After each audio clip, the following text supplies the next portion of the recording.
એટલે આપણને બધાને વહેમ હોય, કસ્ટમરને આપણે દૂર દૂરથી આવતા હોઈએ તો આપણને લાગે કે આ લોકો કરોડપતિ થવા માટે કરે છે, તો આ લોકો આ ડ્રો પાછળ કરોડપતિ થતા નથી. આપણા મનમાં વહેમ હોય તો એ બી સેવાનું કામ કરે છે.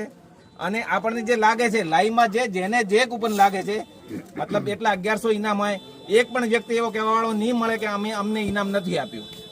એટલે એકદમ પારદર્શક વ્યવહાર છે. મારી તો અશોકભાઈ સાથે આ વખતે અમારા ભાઈને ટ્રેક્ટર લાગ્યું અને મુલાકાત થવાની થઈ. બાકી પહેલા મારે કોઈ કોન્ટેક્ટ ન હતો, પણ એ મુલાકાત થઈ. મને સરળ સ્વભાવના, સાદા અને મસ્ત માણસ લાગ્યા. એટલે આ ઇનામમાં તમે બધા સપોર્ટ કરો એવી હું તમને વિનંતી કરું છું.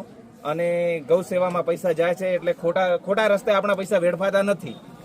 બાકી તો જેને ઇનામ લાગે છે એ 400 રૂપિયામાં ઇનામ બી આપે છે ને, મતલબ 400 રૂપિયામાં ટ્રેક્ટર આપે છે, તો એ એમના કોઈ ઘરના પૈસાનો તો આપી જ ના શકે.